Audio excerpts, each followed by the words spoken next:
जय श्री हरि। श्रीमद्भागवत महापुराणम दशमः स्कंधः उत्तरार्धः अथ द्विपंचाशत्तमोऽध्यायः। अब हम श्रीमद्भागवत महापुराण के दशम स्कंध के उत्तरार्ध में 52वां अध्याय सुनते हैं। इसमें हम भगवान श्री कृष्ण का द्वारकागमन, श्री बलराम जी का विवाह तथा श्री कृष्ण के पास रुक्मिणी जी का संदेशा लेकर ब्राह्मण का आना, इन प्रसंगों का श्रवण करेंगे। श्री गणेशाय नमः, श्री सरस्वत्यै नमः, श्री गुरवे नमः, श्री पुराण पुरुषोत्तमाय नमः। अभी हम इस दशम स्कंद के उत्तरार्ध के 52वें अध्याय के पहले भाग का श्रवण करते हैं। इसमें हम श्लोक संख्या 1 से श्लोक संख्या 17 तक श्रवण करेंगे। पिछले दशम स्कंद के उत्तरार्ध के 51वें अध्याय को सुनते हुए हमने जाना, जब भगवान श्री कृष्ण मथुरा नगर के मुख्य द्वार से बाहर निकले तब उनके स्वरूप का श्री सुखदेव जी ने बड़ा सुंदर वर्णन किया। काल यवन भगवान श्री कृष्ण के पीछे भाग रहा है, भगवान श्री कृष्ण आगे भाग रहे हैं। तो जब भगवान श्री कृष्ण भाग रहे थे वे कैसे लग रहे थे, तो सुखदेव जी कहते हैं उनका सांवला शरीर था, पीतांबर उन्होंने पहना हुआ था, वक्षस्थल पर स्वर्ण रेखा के रूप में श्रीवत्स चिन्ह शोभा पा रहा था, गले में सुंदर कौस्तुभमणि थी, 4 उनकी भुजाएं थी जो बड़ी लंबी लंबी थी और मोटी ताजी थी, ताजा खिले हुए कमल की तरह कोमल और लाल लाल भगवान की आंखें, मुख पर प्रसन्नता झलक रही है, राशि राशि प्रसन्नता टपक रही है, गालों की छटा निराली है, मंद मंद मुस्कान ऐसी जो एक बार देख ले वो समझो कि उनका दीवाना हो जाए, कानों में मकर की आकृति के कुंडल झिलमिला रहे हैं। उनको देखकर काल यवन ने निश्चय कर लिया यही वासुदेव है, यही भगवान वासुदेव है। कैसे निश्चय कर लिया? क्योंकि जब नारद जी काल यवन से मिले थे और नारद जी ने काल यवन को बताया था कि भगवान ऐसे ऐसे दिखते हैं, जो जो लक्षण बताए थे वे लक्षण मिल रहे थे। नारद जी ने काल यवन को लक्षण बताए थे कि देखो, जब तुम देखो उसे तो पाओगे कि उनके वक्षस्थल पर श्रीवत्स का चिन्ह है, 4 उनकी भुजाएं होंगी, कमल के जैसे नेत्र होंगे, गले में वनमाला होगी और बड़े सुंदर होंगे। तो मानो अपने भक्त नारद जी की बात को सच करने के लिए ही भगवान श्री कृष्ण यद्यपि साधारणतः द्विभुज रूप में रहते थे, यहाँ पर चतुर्भुज रूप में काल यवन के आगे भाग रहे हैं। और सुखदेव जी ने भी भगवान श्री विष्णु का स्वरूप वर्णन 2 बार यहाँ पर कर दिया, और वो 2 बार वर्णन इसीलिए किया क्योंकि जो भक्त लोग भगवान के स्वरूप का ध्यान करते हैं, श्रवण करते हैं, भगवान उनके चित्त में आ जाते हैं। नहीं तो सुखदेव जी सीधा सीधा भी कह देते कि काल यवन पीछे भाग रहा है और भगवान वासुदेव आगे भाग रहे हैं। भगवान श्री कृष्ण कोई अस्त्र शस्त्र लेके नहीं भागे, तो जब भगवान बिना अस्त्र शस्त्र के भागे तो काल यवन ने सोचा कि मैं भी बिना अस्त्र शस्त्र के ही भागूंगा। तो भगवान को किसी से भय नहीं लगता, इसलिए भगवान को किसी अस्त्र शस्त्र की आवश्यकता ही नहीं।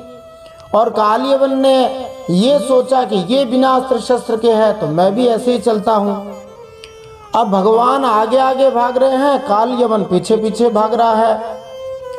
भगवान को पकड़ने का काल यवन खूब प्रयास करता है, परंतु भगवान किसी की पकड़ में थोड़ी आते हैं। तो भगवान जब आगे भाग रहे थे, काल यवन पीछे भाग रहा था, इस रूप को बहुत सारे भक्तों ने अपने हृदयों में धारण कर लिया। इसलिए भगवान श्री कृष्ण रण छोड़ने के कारण से रणछोड़ राय कहलाए। गुजरात के डाकोर में इन रणछोड़ राय भगवान का सुंदर मंदिर है। भगवान अनेक लीलाएं करके अनेक नाम प्राप्त करते हैं।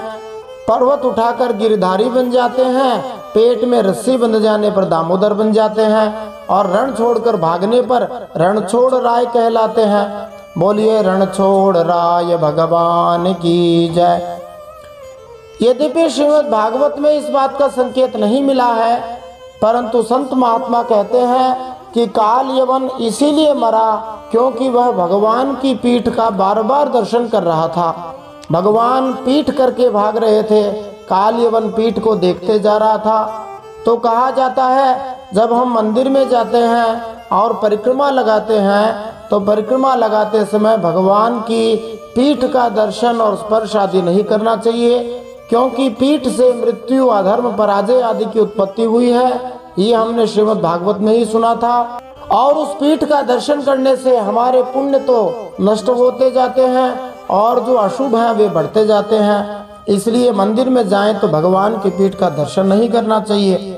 अब भगवान श्री कृष्ण आगे भाग रहे हैं और काल यवन को एक पहाड़ की गुफा में ले गए और भगवान जो है वहां जाकर के अंतर्धान हो गए। काल यवन ने देखा कि भगवान तो दिखाई नहीं दे रहे। काल यवन ने उस गुफा में एक सोते हुए मनुष्य को देखा। भगवान ने अपना पीताम्बर उसके ऊपर उठा दिया था, ऐसा संत महात्मा कहते हैं। और काल यवन ने सोचा हो सकता है ये जो कृष्ण है यही यहाँ पर साधु बाबा बनकर सो रहा हो। ऐसा सोचकर काल यवन ने उस व्यक्ति को लात मारी। वह पुरुष वहाँ बहुत दिनों से सोया हुआ था और पैर की ठोकर लगने से वह उठ पड़ा और जैसे ही उन्होंने आंखें खोली काल यवन खड़ा दिखाई दिया। उस पुरुष की दृष्टि पड़ते ही काल यवन के शरीर में आग पैदा हो गई और वह क्षण भर में राख का ढेर बन गया। परीक्षित महाराज ने सुखदेव जी से पूछा कि वो पुरुष कौन था। तब सुखदेव जी ने बताया कि देखो ये जो व्यक्ति था इसका नाम था मुचकुंद और ये इक्ष्वाकु कुल के मानधाता के पुत्र थे, जो बड़े ब्राह्मण भक्त थे, सत्य प्रतिज्ञ थे। इतने प्रतापी राजा थे कि एक बार इंद्रादि देवता असुरों से अत्यंत भयभीत होकर मुचकुंद महाराज को स्वर्ग में लेकर गए थे और वहां मुचकुंद महाराज ने बहुत दिनों तक देवताओं के सेनापति के रूप में कार्य किया और देवताओं की रक्षा करी। तो हम देख सकते हैं कि भारतवर्ष के जो राजा थे वे कितने प्रतापी थे। स्वर्ग लोक तक देवताओं भी उनको बुलाते रहते थे और उनसे सहायता प्राप्त करते थे। राजा मुचकुंद ने दीर्घ काल तक देवताओं की सहायता करी। बाद में भगवान शंकर के पुत्र कार्तिकेय जो देवताओं के परमानेंट रूप से सेनापति के रूप में हैं, वे आ गए और देवताओं ने मुचकुंद जी से कहा अब आप जाइए। मुचकुंद ने कहा चलो ठीक है, अब हम चलते हैं। तब देवताओं ने कहा अब आप पृथ्वी पर जाओगे तो आपको आपके बेटे, रानियां, बंधु बांधव, अमात्य मंत्री ये सब मिलने वाले नहीं हैं। मुचकुंद महाराज सोच रहे थे अब मैं अपने परिवार से मिल जाऊंगा, परंतु देवताओं ने कहा वहाँ मिलने वाले नहीं हैं। तो कहा क्यों नहीं मिलने वाले हैं? तो देवताओं ने कहा वे सब काल के गाल में चले गए हैं, काल समस्त बलवानों में बलवान है। तो यहाँ पर हम देख सकते हैं कि श्रीमद् भागवत महापुराण में तीसरी बार Einstein's theory of relativity of time and space का उदाहरण दिया गया है। भागवत में विज्ञान ये यहाँ पर इस बात से संकेत किया गया है, जैसा कि आइंस्टाइन की थ्योरी बताती है कि जब कोई व्यक्ति पृथ्वी से स्पेस में, अंतरिक्ष में चला जाता है तब वहाँ पर उसकी आयु नहीं बढ़ती है। आइंस्टाइन की थ्योरी के अनुसार जब कोई व्यक्ति प्रकाश की गति से अंतरिक्ष में यात्रा करता है तो समय में कोई परिवर्तन नहीं आता है। तो समझो कि कोई व्यक्ति यदि अंतरिक्ष में जाएगा, स्पेस में जाएगा तो उसकी आयु तो नहीं बढ़ेगी, परंतु पृथ्वी का यदि कोई प्राणी हो तो उसकी आयु तो स्वाभाविक रूप से बढ़ेगी ही। तो हम श्रीमद् भागवत महापुराण में 3 बार इस थ्योरी के बारे में सुन चुके हैं। 9वें स्कंद के 4थे अध्याय में भी श्लोक नंबर 33 और 36 में बलराम जी की पत्नी रेवती जी के प्रसंग के अंदर हमने ये सुना था। विदित हो कि रेवती के पिता थे रैवत, वे एक बार ब्रह्मलोक में गए थे। उस समय ब्रह्मा जी के लोक में भजन कीर्तन चल रहा था, इसलिए रैवत जी कुछ समय तक बोले नहीं। बाद में ब्रह्मा जी ने पूछा कि आप क्यों आए? तब रैवत जी ने कहा मेरी बेटी के लिए कोई योग्य वर बताइए। ब्रह्मा जी ने कहा वर तो बता देंगे, परंतु आप बहुत जल्दी जाइए। जितनी देर आप यहाँ रुके हो आपको कुछ थोड़ा सा ही समय लगा है, परंतु उतनी देर में पृथ्वी लोक पर 27 बार चतुर्युगियां बीत चुकी हैं। माने सतयुग, त्रेता, द्वापर, कलयुग ऐसे 27 बार बीत चुके हैं। 28वीं बार सतयुग त्रेता बीत चुके हैं। द्वापर का भी अंतिम चरण है। अभी पूर्ण पुरुषोत्तम भगवान श्री विष्णु, श्री कृष्ण और बलराम रूप में पृथ्वी पर अवतीर्ण हुए हैं। जल्दी से जाओ और बलराम जी से आपकी पुत्री का विवाह कर दो, रेवती जी का। वैसे इस 52वें अध्याय में भी हम बलराम जी और रेवती जी के विवाह का प्रसंग श्रवण करेंगे। परंतु इस बात को हमने जाना था कि रेवती जी बलराम जी की पत्नी हैं, परंतु वे 11.5 करोड़ साल बलराम जी से बड़ी हैं। और ये सब जो है इसी थ्योरी के कारण हुआ है कि वो जब ब्रह्मलोक में गए तो वहाँ बहुत थोड़ा समय बीता, परंतु यहाँ बहुत ज्यादा समय बीत गया। दूसरी बार हमने दशम स्कंद के 13वें अध्याय में सुना था। 40वें श्लोक में ये बात आई थी ब्रह्म विमोहन लीला के प्रसंग में, जब ब्रह्मा जी ने बछड़ों आदि को सबको गायब करके ब्रह्मलोक में पहुंचा दिया, तब ब्रह्मा जी को केवल एक त्रुटि का समय ही लगा। जितनी देर में उन्होंने एक त्रुटि बाद मानी पलक झपकने से भी कम समय में जब दोबारा पृथ्वीलोक की ओर देखा तो पाया कि पृथ्वीलोक पर 1 वर्ष बीत चुका था। ये भी इसी थ्योरी का ही एक प्रकार से भागवत में दर्शन है।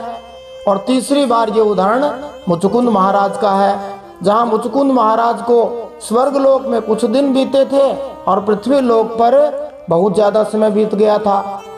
आज जब हम ये रिकॉर्डिंग कर रहे हैं तब शाम को 6:04 पर 23 अगस्त 2023 को चंद्रयान चंद्रमा की सतह पर सुरक्षित रूप से लैंड कर चुका है। और ये तथ्य लोगों के ध्यान में आया है कि पृथ्वी पे 15 दिन बीतते हैं, तब चंद्रमा पर एक ही दिन एक प्रकार से बीतता है। तो चंद्रमा पर 15 दिन का दिन होता है और 15 दिन की रात्रि होती है। और हमारे यहाँ पहले से ही शुक्ल पक्ष, कृष्ण पक्ष, ये 2 नाम इसीलिए दिए गए थे। शुक्ल पक्ष माने चंद्रमा पे दिन, कृष्ण पक्ष माने चंद्रमा पे रात्रि। तो इस प्रकार हमारे शास्त्रों में, पुराणों में, ग्रंथों में अनेक वैज्ञानिक तथ्य छिपे हुए हैं। आवश्यकता है उनकी खोज की जाए और उन पर विश्वास किया जाए। देवताओं ने मुचुकुंद महाराज से कहा, अब आप जाइए, आप हमसे कुछ वरदान मांगना चाहो तो मांग लीजिए, हम आपको सब कुछ दे सकते हैं, परंतु एक वस्तु नहीं दे सकते। मुचुकुंद महाराज के मन में जिज्ञासा हुई कि सब कुछ दे सकते हैं, परंतु एक ऐसी कौन सी वस्तु है जो देवता भी नहीं दे सकते। तब देवताओं ने कहा, हम लोग आपको मोक्ष नहीं दे सकते। तो कहा, मोक्ष कौन देता है? तो कहा, मोक्ष देने की सामर्थ्य अविनाशी भगवान श्री विष्णु में ही है। भगवान श्री विष्णु के अलावा मोक्ष कोई भी नहीं दे सकता। तो हम देख सकते हैं कि देवता और भगवान में अंतर होता है। भगवान अविनाशी हैं, अव्यय हैं, कभी न जन्मने वाले हैं न कभी मरने वाले हैं, परंतु देवताओं की एक निश्चित आयु होती है। इसलिए सभी बुद्धिमानों को भजनीय भगवान श्री विष्णु का ही भजन करना चाहिए, क्योंकि यह मनुष्य जीवन केवल भगवान की प्राप्ति के लिए ही मिला है। मुचुकुंद महाराज अपनी स्तुति में ये तथ्य आगे रखेंगे। हमने पिछले अध्याय को सुनते हुए तथ्य सुना था। तो मुचुकुंद महाराज ने देवताओं से यही वर मांगा कि देखो मैं बहुत थका हुआ हूँ, मुझे तो नींद आ रही है। देवताओं ने कहा, चलो आप आराम से सोइए, आपको कोई जगाएगा नहीं, यदि कोई जगाएगा तो वो तुरंत से भस्म हो जाएगा। भागवत की प्रत्येक लीला, प्रत्येक घटना कुछ न कुछ संकेत करती है। जरासंध काल यवन के आक्रमण की इस घटना में भी जीवन का एक आध्यात्मिक संदेश छिपा हुआ है। जब मनुष्य को जरा मानी बुढ़ापा आकर घेर ले और काल मानी मृत्यु उसका पीछा करने लगे, तो उसे घर छोड़कर प्रवर्षण पर्वत माने ब्रह्म ज्ञान की ओर प्रस्थान कर देना चाहिए। माने जैसे ही बुढ़ापा आने लगे और मृत्यु के पास पहुंचने के संकेत लगने लगे, उसे भगवान की ओर लग जाना चाहिए। प्रत्येक व्यक्ति बूढ़ा है, प्रत्येक व्यक्ति मृत्यु से ग्रस्त है, इसलिए प्रत्येक व्यक्ति को हर समय भगवान का स्मरण करना चाहिए, भगवान का भजन करना चाहिए। जीवन के परम कल्याण का यही श्रेष्ठ मार्ग है। परंतु आज तो लोग मृत्यु के पास पहुंचने तक परिवार के, धन संपत्ति के मोह माया में फंसे रहते हैं। अंतिम सांस तक उनकी आसक्ति छूटती नहीं। शास्त्रों के अध्ययन से हमें जीवन की सही दिशा मिलेगी, सही दर्शन की महत्वपूर्ण जानकारी मिलेगी। इसीलिए हर मनुष्य को स्वाध्याय करना चाहिए, श्रीमद् भागवत की कथा सुननी चाहिए, श्री रामचरितमानस की कथा सुननी चाहिए। जब काल यवन भस्म हो गया तब भगवान श्री कृष्ण ने मुचुकुंद महाराज को अपना दर्शन दिया। सुखदेव जी महाराज फिर से भगवान श्री कृष्ण के श्री विग्रह के स्वरूप का वर्णन कर रहे हैं। फिर से सुखदेव जी सीधा सीधा कह सकते थे कि भगवान श्री कृष्ण ने मुचुकुंद महाराज को दर्शन दिया, मुचुकुंद महाराज ने उनसे पूछा, परंतु सुखदेव जी फिर से भगवान जब दिखाई दे रहे हैं तो उनके स्वरूप का वर्णन कर रहे हैं। और वो वर्णन इसीलिए कर रहे हैं ताकि जब हम बार बार भगवान के स्वरूप का जो वास्तव में ध्येय है, ध्यान करने योग्य है, उसका श्रवण करते हैं, उसको देखते हैं, उसको समझते हैं, तो वो ध्यान हमारे हृदय में आ जाता है और हमें भगवान का दर्शन हो जाता है। तो सुखदेव जी ने बताया कि भगवान श्री कृष्ण उस समय भी चतुर्भुज रूप में ही दिखाई दे रहे थे।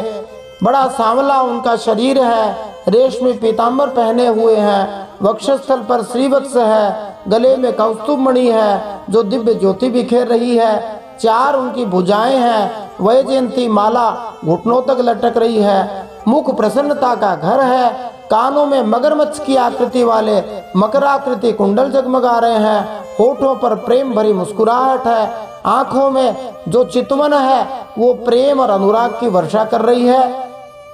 मुचुकुंद महाराज उस स्वरूप को देखकर अत्यंत आश्चर्यचकित हुए, प्रसन्न हुए। मुचुकुंद महाराज ने उनसे पूछा, आप कौन हैं, यहाँ पर क्या कर रहे हैं? भगवान उत्तर दे इससे पहले मुचुकुंद महाराज ने अपना परिचय दिया और कहा, हे भगवान, मैं इक्ष्वाकु वंशीय क्षत्रिय हूँ, मेरा नाम मुचुकुंद है, मांधाता का पुत्र हूँ। मैं बहुत दिनों तक देवताओं के स्वर्ग लोक में जागते रहने से मैं थक गया था और नींद के कारण से मैं इतने दिनों तक सोया हुआ था। अब ये सामने जो राक्षस था, दुष्ट था, वो जलकर भस्म हो गया, ये भस्म हो गया और आपने मुझे दर्शन दे दिए। तब भगवान श्री कृष्ण ने अपनी महिमा युक्त गूढ़ परिचय दिया, सीधा साधा परिचय नहीं दिया। भगवान ने कहा, मुचुकुंद, आपने पूछा कि मैं कौन हूँ, तो देखो मेरे हजारों जन्म कर्म और नाम है, वे अनंत हैं, इसलिए मैं भी उनकी गिनती करके नहीं बतला सकता। संभव है कि कोई मनुष्य पृथ्वी के छोटे छोटे धूल कणों को गिन डाले, परंतु मेरे जन्म गुण कर्म और नामों को कोई भी किसी भी प्रकार नहीं गिन सकता। यहाँ तक कि सनक सनकादि महर्षिगण सदा मेरे त्रिकाल सिद्ध जन्म कर्मों का वर्णन करते ही रहते हैं, परंतु फिर भी वे पार नहीं पाते। खैर, इस समय मैं ब्रह्मा जी की प्रार्थना से पृथ्वी लोक पर यदुवंश में वसुदेव जी के यहाँ वासुदेव रूप में अवतीर्ण हुआ हूँ और मैंने ही कालनेमी असुर जो कंस के रूप में पैदा हुआ था और प्रलंब आदि असुरों का संहार किया है। यहाँ पर दोबारा से भगवान श्री कृष्ण के मुख से इस बात की पुष्टि हुई है कि कंस ही कालनेमी था। दशम स्कंद के पहले अध्याय के 68वें श्लोक में ये बात आई थी कि कालनेमी ही कंस था, जिसको हनुमान जी महाराज ने गुरु दक्षिणा दी थी। जब हनुमान जी संजीवनी बूटी लेने जा रहे थे और कालनेमी रास्ते में आकर के हनुमान जी को ही ठगना चाह रहा था साधु का वेश बनाकर, वही कालनेमी जिसको पहले भगवान श्री विष्णु ने मारा था, इस बार कंस के रूप में आया था। तो ध्यातव्य है कि कंस जो है वो कालनेमी था, जय और विजय नहीं था। जय और विजय पहले जन्म में हिरण्याक्ष हिरण्यकशिपु, दूसरे जन्म में रावण और कुंभकर्ण थे, तीसरे जन्म में वे कंस न थे, तीसरे जन्म में वे शिशुपाल और दंतवक्त्र बनकर आए थे। मुचुकुंद ने भगवान की बड़ी सुंदर स्तुति की और भगवान से कहा, हे प्रभु, जो लोग इस मनुष्य शरीर को प्राप्त करके आपका भजन नहीं करते हैं, उनकी बड़ी भयंकर दुर्गति होती है। ऐसे प्राणी आपकी माया से मोहित रहते हैं और वे आपसे विमुख होकर के अनर्थों में ही फंसे रहते हैं। वे लोग सुख के लिए घर गृहस्थी में उलझे रहते हैं और घर गृहस्थी वास्तव में दुखों का मूल है। इस तरह वे लोग ठगे जा रहे हैं और जो आपका भजन नहीं करते, आपकी उपासना नहीं करते, वे तो उस पशु की तरह है जो कुछ थोड़ी सी घास के लालच में अंधेरे कुएं में गिर जाता है। घास संसार के भोग हैं और कुआं ये अपने आप में संसार है, इससे कोई निकालने वाला नहीं है, केवल एक हरि ही निकाल सकते हैं। मुचुकुंद महाराज ने कहा, देखो भगवान, मैं अपने आप को बहुत बड़ा राजा समझता था और खूब सारे धन संपत्ति भोग आदि थे, उन सब में उलझ करके मेरा अमूल्य समय व्यर्थ निकल गया। तो जो भगवान का भजन नहीं करते उनका समय ऐसा ही निकलता है, और ऐसा करते करते प्रत्येक व्यक्ति मृत्यु की ओर पहुंच जाता है। हम भले ही असावधान हो जाए, परंतु काल भगवान सदा सावधान रहते हैं, और जैसे सांप असावधान चूहे को दबोच लेता है और उसको खा जाता है, उसी प्रकार भगवान काल स्वरूप होकर के हमें खा जाते हैं। तो निस्संदेह भगवान स्वयं काल स्वरूप हैं। इसकी पुष्टि श्रीमद् भगवत गीता 10वें अध्याय 34वें श्लोक में हुई, जहाँ भगवान ने कहा, मृत्यु सर्वहरश्चाहम, मैं सब कुछ हरण करने वाला मृत्यु हूँ। कोई यहाँ तर्क कर सकता है कि मरना तो सबको ही है, फिर चाहे कोई सावधान रहे चाहे सावधान न रहे, तो मानो फिर भगवान के भजन करने से और न करने से क्या फर्क पड़ने वाला है? क्या भजन करने वाला मरता नहीं है? श्रील प्रभुपाद जो इस्कॉन के अंतर्राष्ट्रीय कृष्ण भावनामृत के संस्थापक थे, उनसे एक बार ये प्रश्न पूछा गया था, तब उन्होंने बड़ा सुंदर उत्तर दिया था। तब श्रील प्रभुपाद ने कहा था कि देखो, जैसे बिल्ली के मुंह में बिल्ली का बच्चा भी रहता है और चूहा भी रहता है, दोनों की स्थिति अलग अलग होती है। बिल्ली का बच्चा भय रहित होता है और चूहा जो है वो डरा हुआ होता है। तो बिल्ली एक ही है, परंतु बिल्ली के बच्चे और चूहे दोनों में अंतर पड़ जाता है। ऐसे जो भजन करने वाले हैं वे बिल्ली के बच्चे की तरह हैं, वे निर्भय रहते हैं, और जो भजन नहीं करने वाले हैं वे चूहे की तरह हैं, जिन्हें भगवान काल रूप होकर खा जाएंगे। भगवान श्री कृष्ण ने श्रीमद् भगवत गीता में ही 11वें अध्याय के 32वें श्लोक में अर्जुन के सामने कहा था, कालोस्मि लोक क्षयकृत प्रवृद्धो, मैं स्वयं काल हूँ। मुचुकुंद महाराज ने कहा, संसार में तो लोग दान पुण्य भी इसीलिए करते हैं कि दान पुण्य करके मैं अगले जन्म में कोई बहुत बड़ा राजा बन जाऊं, तो इस भावना से दान नहीं करना चाहिए। और जब मनुष्य का संसार से छूटने का समय आता है, तब उसे सत्संग प्राप्त होता है। तो सत्संग मिल गया तो समझो संसार से छूटने का समय आ गया। गोस्वामी तुलसीदास जी ने भी कहा, जब द्रवै दीन दयालु राघव साधु संगति पाइए। जब भगवान द्रवित हो जाए तब सत्संग मिलता है। मुचुकुंद महाराज ने भगवान से यही वरदान चाहा कि मुझे और कुछ नहीं चाहिए, केवल आपकी सेवा चाहिए, केवल आपकी भक्ति चाहिए। भगवान ने कह दिया, चलो ठीक है, तुम अपने मन को मेरे अंदर समर्पित कर दो और मेरी भक्ति तुम्हें मिल ही जाएगी।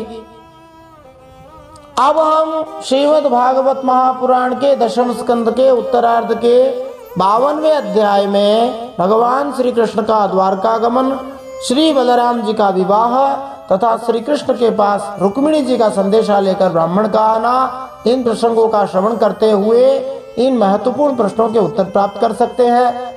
अब भगवान श्री कृष्ण का पहला विवाह रुक्मिणी जी के साथ हुआ था, उसकी भूमिका इस अध्याय में तैयार हो रही है, और इस अध्याय को सुनते हुए हम इन महत्वपूर्ण प्रश्नों के उत्तर प्राप्त कर सकते हैं।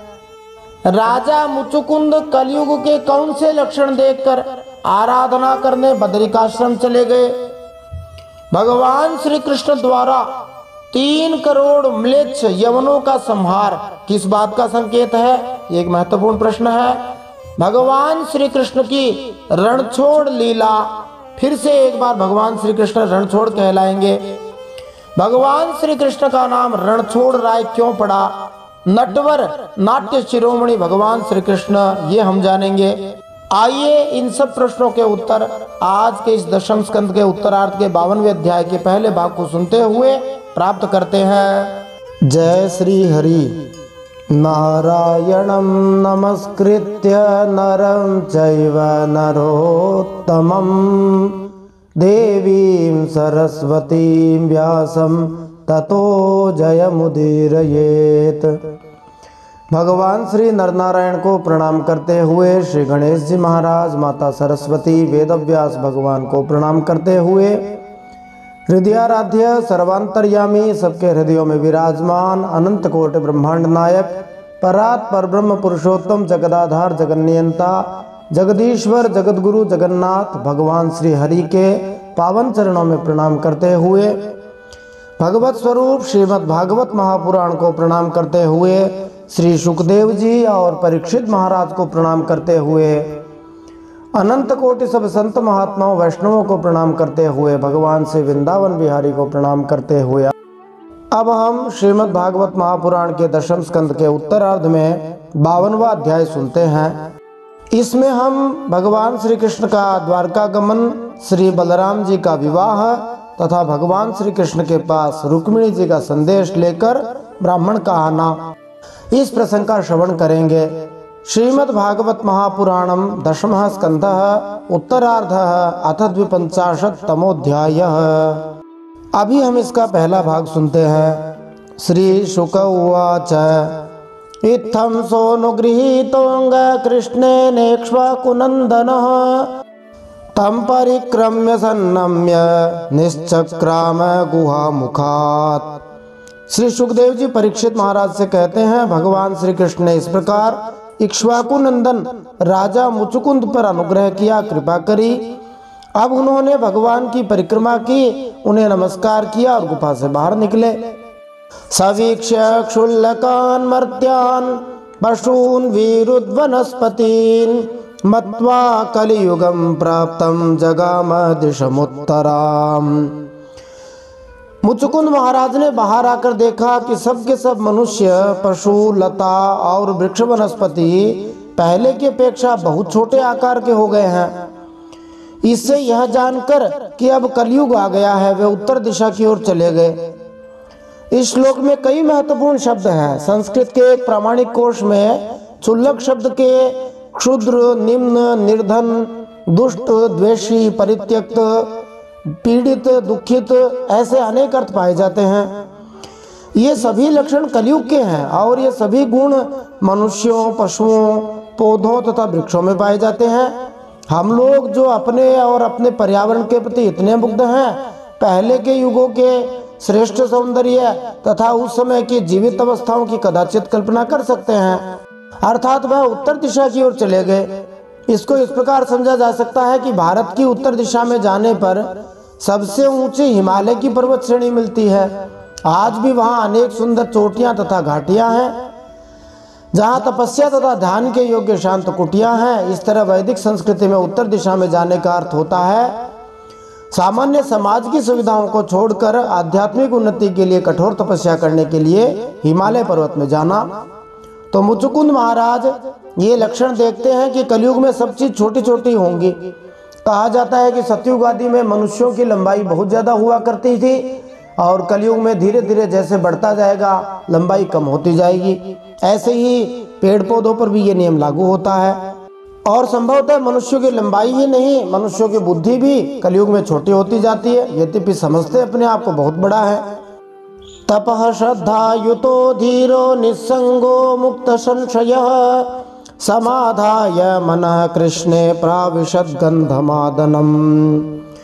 महाराज मुचुकुंद तपस्या, श्रद्धा, धैर्य तथा अनासक्ति से युक्त और संशय संदेह से मुक्त थे। वे अपना चित्त भगवान श्री कृष्ण में लगाकर गंधमादन पर्वत पर जा पहुंचे। गंधमादन नाम सुहावनी सुगंधों का सूचक है। निस्संदेह गंधमादन जंगली फूलों की सुगंध से तथा जंगली शहद से और दूसरी प्राकृतिक सुगंधों से पूर्ण था। बदरियाश्रममासाद्य नर नारायणालयम सर्वद्वंद्व सह शांतस्तपसाराधयद्धरिम। भगवान नरनारायण के नित्य निवास स्थान बद्रिकाश्रम में जाकर बड़े शांत भाव से गर्मी सर्दी आदि द्वंद्व सहते हुए मुचुकुंद जी अपनी तपस्या के द्वारा भगवान की आराधना करने लगे। बद्रिकाश्रम में, बद्री धाम में भगवान श्री विष्णु नरनारायण के रूप में विराजमान रहते हैं। बड़ा ही पवित्र स्थान है। अनेक लोग बद्रीनाथ दर्शन करने जाते हैं। बोलिए बद्रीनाथ धाम की जय, बद्री विशाल भगवान की जय, नर नारायण भगवान की जय। उस बद्रिकाश्रम में भगवान श्री नरनारायण मानव कल्याण के लिए, सभी के कल्याण के लिए तपस्या करते रहते हैं। भगवान पुनराव्रज्य पुरीं यवन वेष्टिताम हत्वा म्लेच्छ बलम निन्ने तदीयम द्वारकाम धनम। इतनी देर तक भगवान श्री कृष्ण मुचुकुंद महाराज की स्तुति सुनते रहे। मुचुकुंद महाराज की स्तुति सुनते हुए भगवान ने कोई व्यग्रता नहीं दिखाई, कोई चिंता नहीं दिखाई कि आप जल्दी से स्तुति समाप्त करो, उधर मथुरा पे संकट आया हुआ है। भगवान तो सब कुछ जानते हैं, सर्वसमर्थ है, इसलिए कभी भी बेचैन नहीं होते। आराम से स्तुति सुन के भगवान श्री कृष्ण मथुरापुरी वापस लौट आए। अब तक काल यवन की सेना ने उसे घेर रखा था। अब उन्होंने म्लेच्छों की सेना का संहार किया और उनका सारा धन छीन कर द्वारका को ले चले। इस श्लोक से स्पष्ट है कि अकेला काल यवन पर्वत गुफा तक भगवान श्री कृष्ण का पीछा करता गया। इस काल यवन के संहार का एक कारण ये था कि भगवान इसके आगे भाग रहे थे और ये काल यवन जो है ये भगवान की पीठ का दर्शन कर रहा था। और शास्त्रों में कहा गया है, भागवत जी आदि में भी कहा गया है कि भगवान की पीठ से मृत्यु, पराजय, अधर्म की उत्पत्ति हुई है। इसीलिए मंदिर में जब जाते हैं, परिक्रमा करते हैं, तो पीठ को स्पर्श नहीं करना चाहिए। उस काल यवन ने भगवान श्री कृष्ण की पीठ का बार बार दर्शन किया। इससे उसके सारे जो शुभ कर्म थे वे नष्ट हो गए थे और जल्दी ही वह मारा गया। नियमाने धने गोभिर नृभिश्चाच्युत चोदितैः आजगाम जरासन्धस्त्रयोविंशत्यनीकपः। जिस समय भगवान श्री कृष्ण के आज्ञा अनुसार मनुष्यों और बैलों पर वह धन ले जाया जाने लगा, उसी समय मगधराज जरासंध फिर 18वीं बार 23 अक्षौहिणी सेना लेकर आधम का। विलोक्य वेगरभसं रिपु सैन्यस्य माधवौ मनुष्य चेष्टामापन्नौ राजन् दुद्रुवतुर्धृतम्। शत्रु सेना का प्रबल वेग देखकर भगवान श्री कृष्ण और बलराम जी मनुष्यों के से लीला करते हुए उसके सामने से बड़ी फुर्ती के साथ भाग निकले। विहाय वित्तम प्रचुरमभीतौ भीरुभीतवत् पद्भ्याम पद्म पलाशाभ्याम चेरतुर्बहुयोजनम। भगवान के मन में तनिक भी भय नहीं था, फिर भी मानो अत्यंत भयभीत हो गए हो। इस प्रकार का नाट्य करते हुए वह सबका सब धन वहीं छोड़कर अनेक योजनों तक वे अपने कमल दल के समान कोमल चरणों से ही पैदल भागते चले गए। भगवान की लीला को कोई समझ नहीं सकता है। इसलिए गोस्वामी तुलसीदास जी ने कहा, निर्गुण रूप सुलभ अति सगुण जान नहीं कोई। भगवान के सगुण रूपों को जानना बड़ा ही कठिन है। अब इसके आगे भगवान श्री कृष्ण के रुक्मिणी जी से विवाह की जो भूमिका है, जो पत्र लिखा था, उसकी लीला का हम श्रवण करेंगे।